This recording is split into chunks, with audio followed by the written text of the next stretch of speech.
Hey everybody, welcome back to August's Granny Square of the Month. This month we are actually doing a hexagon rather than a square because why not? This pattern, the written pattern calls for bulky yarn and a size, or rather a 10 millimeter crochet hook. So I decided that I wanted mine to be a little bit smaller. Again, working with the small balls of the Germantown worsted that we have in store. So I used the worsted weight with a 5 millimeter hook and got this. I found working with a bigger hook with the worsted weight left something that was a little too lacy and didn't hold its shape well enough. So I wouldn't recommend going much above a 5 millimeter if you're working with worsted weight yarn. So this one is simpler than it seems. We're just making more corners, and we're doing it in the same way that we make corners in all of our granny squares, by doing a stitch in the corner loop, adding a chain, and then another stitch in that same stitch there. Okay, so let's get started. I'm going to use yellow as my inside color for this one. So we make our magic loop, and then we chain 2. And that is going to count as 1 double crochet. And then we do another double crochet into the loop, and then we chain 2. Then we'll do 2 more double crochets into the loop,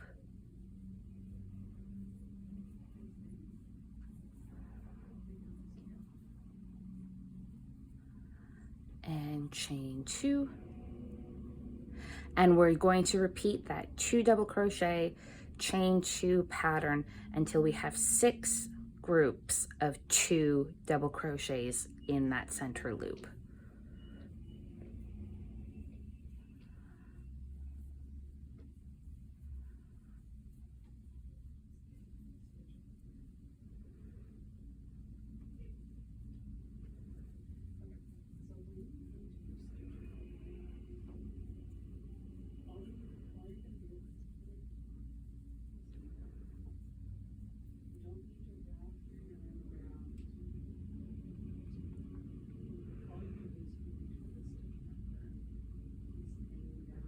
All right, and once you're done that last set, you're going to pull tight on that center string,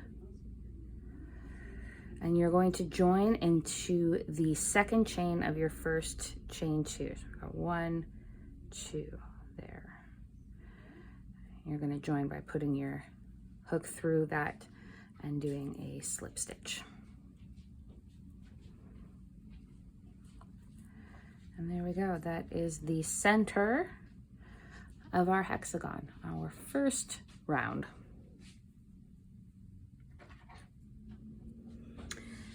Then with the same color, we're going to chain 1, and this is going to count as what is called a herringbone half double crochet. So this is a new one for the Granny Square series. So I'm gonna go over how to do that. Again, it's called a herringbone half double crochet. In the pattern, the abbreviation for it is HHDC. So we've just added our chain. We're gonna go to the next stitch. We're gonna yarn over, pop it through that chain, or that stitch rather, yarn over again, and pull through. So that part is just the same as with a regular half double crochet. From here, normally you would yarn over and just pull through all 3 loops. Instead, for the herringbone half double crochet, what we're gonna do is we are actually going to do a slip stitch with that first loop on the yarn. So we're going to catch that first loop and pull it under the second loop like that. And then we have 2 loops on our hook.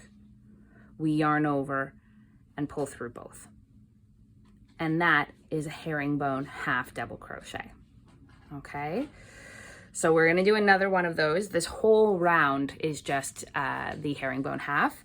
So we will go over that again in slow motion. Into our corner space, we are going to do another one. So you yarn over. This time we're just going to put our hook through the space, yarn over, pull through, pull that first loop through the second, then yarn over and pull through both. Now here we're making a corner again, so we're now going to chain 2, and then in that same space do another herringbone half. So we yarn over through the space, yarn over, pull up, pull that first loop through the second loop, yarn over, pull through both loops. Okay, so that is our pattern. We are going to do a herringbone half double crochet into both of the stitches on the side, and then in each corner 1 herringbone half, 2 chain stitches, and another herringbone half. All right, and once you finish and you get back to where you started this round, you're going to join into that first chain stitch that you did, just by putting your hook through and doing a slip stitch. All right, you can pull tight on that middle yarn again because it inevitably will loosen up as we're going. And now we have 2 rounds of our hexagon. So that is the whole middle. What you see here in the blue is what you've just done. So at this point we are going to tie off. I'm gonna cut this yarn.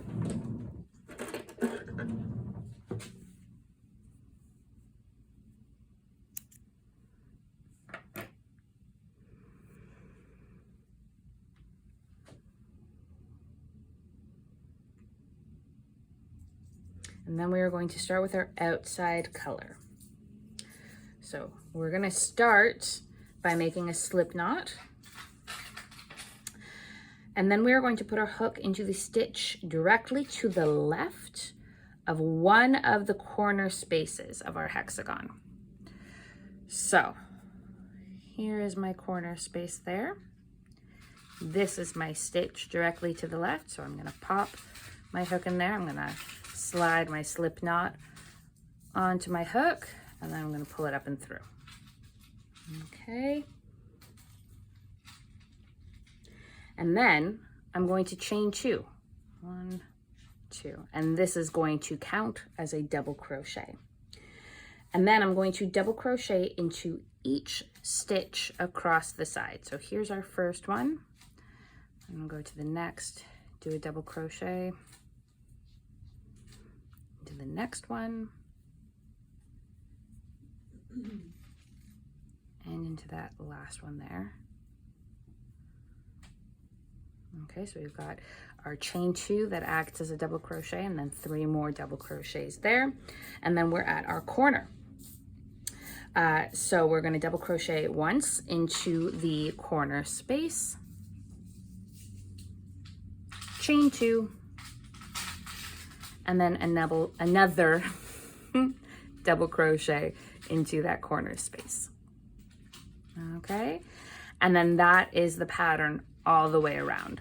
So 1 double crochet into each stitch along the edge, a double crochet into the corner space, chain 2, and another double crochet into that corner space.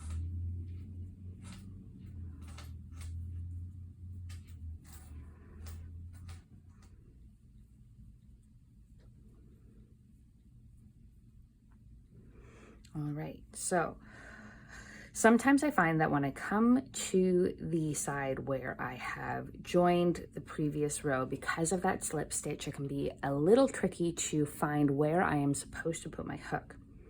So one thing to notice on the sides where it was easier to find what was going on is that each of these edges is made up of a middle set of 4 double crochets and then 1 part of our corner double crochet. So we end up with 6 double crochets that make up each edge. So we have one of those double crochets now here because we've just finished our corner on this side.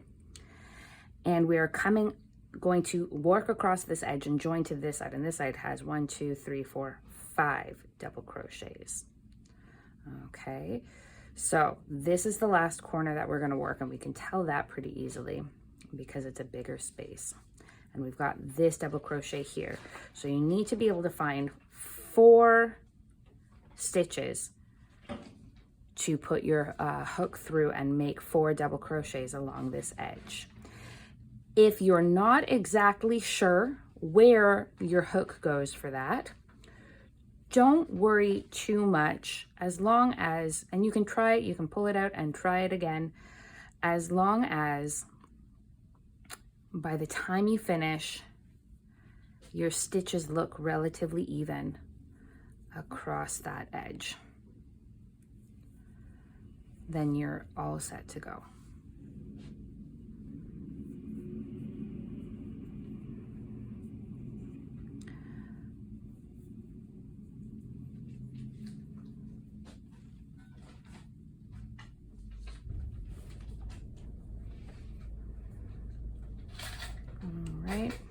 And then once you're done that last corner, we're going to join in the second chain that we started with.